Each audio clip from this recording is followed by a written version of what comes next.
Oi, gente, tudo bem? Eu sou a professora Mila Borges, professora de redação. E vem cá, vocês sabiam que fazer análise de texto é uma das metodologias mais eficientes para estudar a redação depois do treino, é claro? Não sabia, não? Pois é exatamente isso que nós vamos fazer nesse vídeo. Quer? Cola aqui.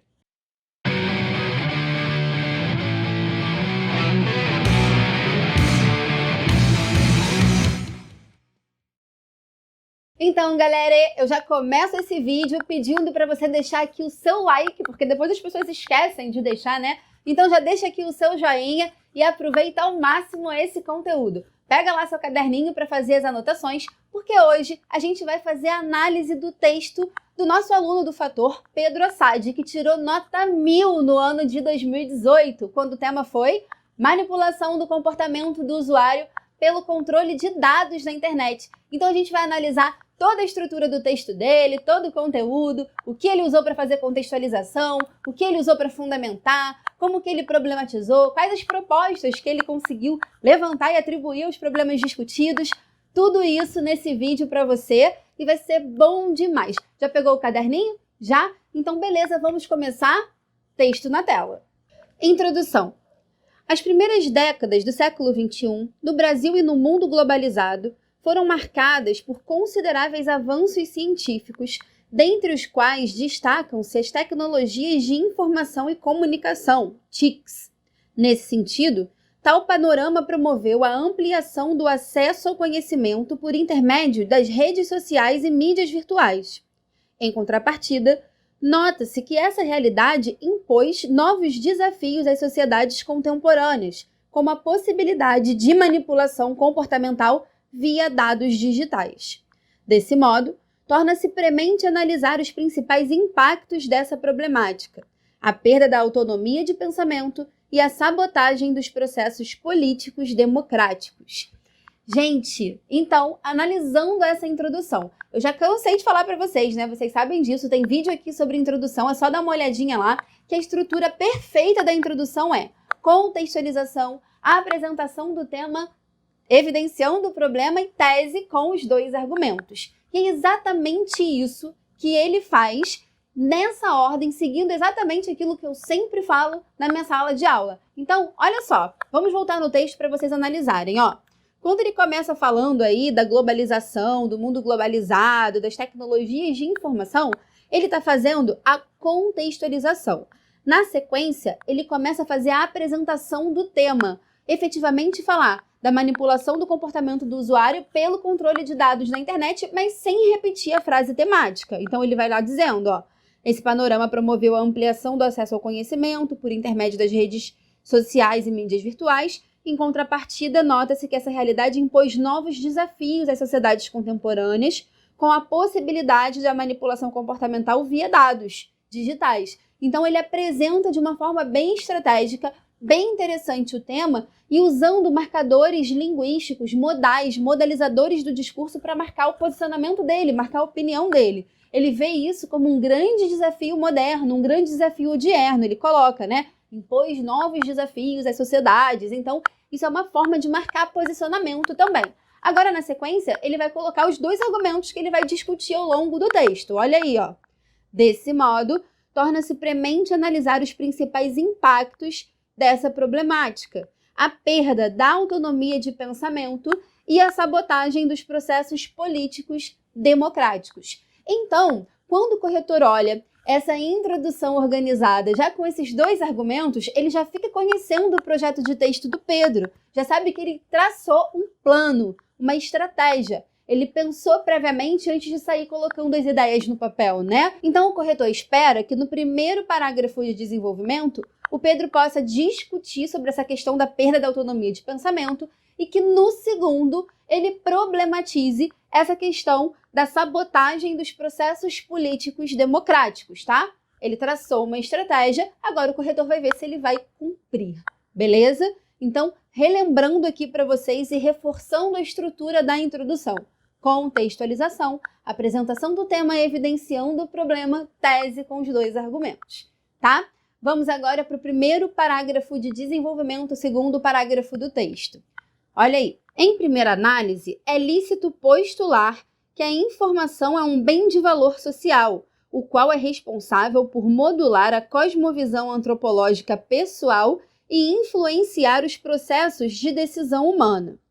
Nesse raciocínio, as notícias e acontecimentos que chegam a um indivíduo exercem forte poder sobre tal, estimulando ou suprimindo sentimentos, como empatia, medo e insegurança.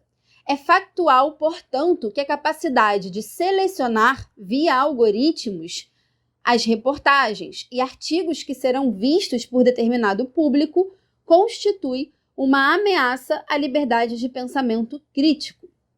Evidenciando o supracitado, há um livro Rápido e Devagar, Duas Formas de Pensar, do especialista comportamental Daniel Kahneman, no qual esse expõe e comprova, por meio de décadas de experimentos socioculturais, a incisiva influência dos meios de comunicação no julgamento humano. Torna-se clara, por dedução analítica, a potencial relação negativa entre a manipulação digital por dados e a autonomia psicológica e racional da população. Então, olha só que estrutura bacana ele fez. Primeiro que ele pontuou já de início com um conectivo que marca que aquele é o início da argumentação. Ele fala, em primeira análise, eu vou analisar primeiro, eu vou levantar aqui uma primeira questão, e isso é muito bom. E na sequência ele faz o tópico frasal. O que é o tópico frasal? É a primeira parte da estrutura do parágrafo. Lembram da estrutura do parágrafo? Tópico frasal, ampliação e finalização. Tópico frasal é a primeira parte da estrutura do parágrafo e é aquele período inicial que carrega a ideia mais importante, aquilo que vai ser discutido ao longo do parágrafo. Então, ele coloca lá, ó, é lícito postular que a informação é um bem de valor social, olha que bonito isso, o qual é responsável por modular a cosmovisão antropológica pessoal e influenciar os processos de decisão humana. Então, é sobre isso que ele vai falar. Nossa, professora, mas ele colocou tanta palavra difícil, né? Cosmovisão antropológica, meu Deus, eu nunca falei assim na minha vida.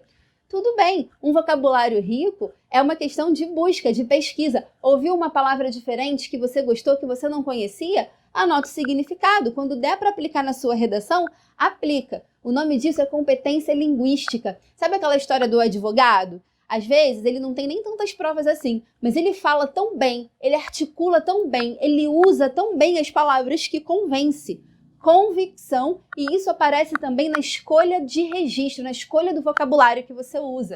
Então, ó, fica a dica. Pega aí o caderninho, toda vez que você ouvir uma palavra maneira que você gostar, você fala, essa palavra aqui é legal. Anota, vai buscar o significado e quando você puder, você aplica na redação, vê se funciona, tá bom? Na sequência, ele vai para problematização. Ele vai dizer, na visão dele, por que aquilo é um problema. Então, ele coloca lá, né, que nesse raciocínio, as notícias e os acontecimentos que chegam a um indivíduo exercem forte poder, né, sobre ele, influenciam ali as decisões, e ele está problematizando. Ele fala, olha, então, se alguém se aproveita dos algoritmos para manipular o que de fato as pessoas vão ler, isso pode ser um tipo de cerceamento de liberdade de escolha, de liberdade de pensamento, né? Então ele levanta esse problema, ele faz essa problematização. E aí, na sequência, ele faz a fundamentação, que é aquilo que vai dar peso, embasamento, é alguma coisa que serve para exemplificar, justificar, explicar, fundamentar, comprovar aquilo que você está falando. E ele usa um livro, né? Ele usa o livro do Daniel Kahneman, que se chama Rápido e Devagar, Duas Formas de Pensar. Então ele aplica o conhecimento que ele teve ali, né, que ele adquiriu naquele livro, para comprovar aquele problema que ele está mencionando, né? Ele olha, isso aqui é tão sério e acontece mesmo que esse especialista aqui no assunto já falou sobre isso. Então ele usa o argumento de autoridade desse pesquisador do comportamento humano para comprovar a problematização que ele levantou. E aí, no último período, ele faz aquela frasezinha de finalização muito boa, por sinal, que ele coloca, ó. Torna-se claro, por dedução analítica, a potencial relação negativa entre a manipulação digital por dados e a autonomia psicológica e racional da população. Perfeito, impecável, tá?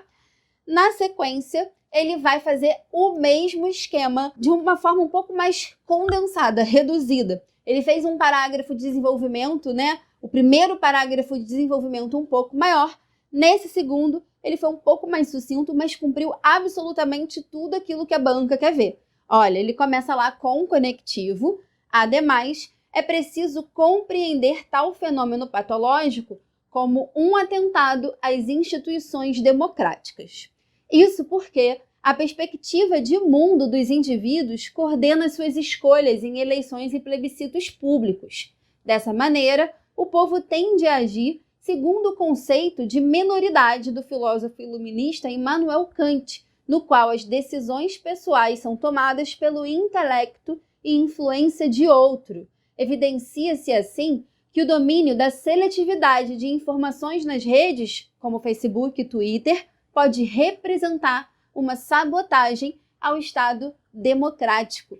Então, ele fez lá tópico frasal problematização por causa e consequência, usando a fundamentação do Kant, né? Usando Kant como base teórica para aquilo que ele está falando, e depois finalizou o parágrafo. Gente, muito bom, não foi nota 1000 à toa, né? E agora a proposta. Lembra que eu falei da proposta? Se você discute um problema num parágrafo, outro problema no outro, o que o corretor espera de você? Que você mostre meios de enfrentar cada um desses problemas no momento de elaborar a sua proposta de intervenção, e foi exatamente isso que o Assad fez. Olha lá, ó. Em suma, a manipulação comportamental pelo uso de dados é um complexo desafio odierno e precisa ser combatido. Dessarte, as instituições escolares, responsáveis por estimular o pensamento crítico na população, devem buscar fortalecer a capacidade de julgamento e posicionamento racional dos jovens. Isso pode ser feito por meio de palestras, aulas e distribuição de materiais didáticos sobre a filosofia criticista e sociologia, visando aprimorar o raciocínio autônomo livre de influências. Em paralelo, as grandes redes sociais, interessadas na plenitude de seus usuários, precisam restringir o uso indevido de dados privilegiados. Tal ação é viável por intermédio da restrição do acesso por parte de entidades políticas aos algoritmos e informações privadas de preferências pessoais, objetivando proteger a privacidade do indivíduo e o exercício da democracia plena. Desse modo, atenuar-se-á, em médio e longo prazo, o impacto nocivo do controle comportamental moderno e a sociedade alcançará o estágio de maioridade kantiana. Perfeito, né? Fez a retomada, começou lá com um conectivo de valor conclusivo, fez a retomada do tema, né? Ele faz a retomada do tema de um modo geral e, na sequência, ele faz as duas propostas bem completinhas. Lembra que eu falei para vocês que para tirar 200 pontos na competência 5, que é a competência que vai avaliar a proposta tem que ter 5 elementos? Quais são esses elementos? Vocês lembram? Agente, ação, meio ou modo de execução dessa ação, finalidade e detalhamento, né? E ele colocou tudo isso, olha lá. Quem deve agir? As instituições escolares. Aí fez o detalhamento das instituições escolares, olha. Responsáveis por estimular o pensamento crítico na população. O que deve ser feito? Devem buscar fortalecer a capacidade de julgamento e posicionamento racional dos jovens. Como isso vai ser feito? Isso pode ser feito por meio de palestras, aulas e distribuição de materiais didáticos sobre a filosofia criticista e sociologia. Com qual objetivo? Visando aprimorar o raciocínio autônomo livre de influências. Ótimo! Colocou um conectivo para somar, ele usou em paralelo e fez a segunda proposta relacionada ao segundo problema. Vamos lá! As grandes redes sociais é o agente, quem tem que agir. E aí ele fez o detalhamento do agente, olha, interessadas na plenitude de seus usuários. E aí, na sequência, ele coloca o que deve ser feito. Precisam restringir o uso indevido de dados privilegiados. Como isso pode ser feito? Tal ação é viável por intermédio da restrição do acesso por parte de entidades políticas aos algoritmos e informações privadas de preferências pessoais. Com qual intuito? Com qual objetivo? Para que isso vai ser feito? objetivando proteger a privacidade do indivíduo e o exercício da democracia plena. E aí, gente, acabou a proposta, acabou o texto? Não, tem que ter aquela frasezinha de finalização. E ele fez, olha. Desse modo, atenuar-se-á, em médio e longo prazo, o impacto nocivo do controle comportamental moderno e a sociedade alcançará o estágio da maioridade kantiana. Gente, um texto nota 1000, lindo, cheio de referências, cheio de conectivos, cheio de estratégias para fazer sua cabecinha aí borbulhar de ideias. A nota 1000 é possível, redação é treino. Pedro Assad treinou muito. Até a última semana ele estava lá levando o texto para que eu pudesse corrigir.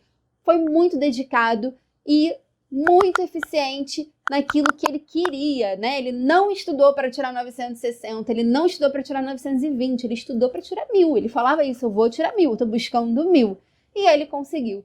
E tudo que um ser humano consegue, você também consegue, tá? Então, redação é treino, a nota 1000 é possível, escrever é para todo mundo. É isso por hoje, até o próximo vídeo.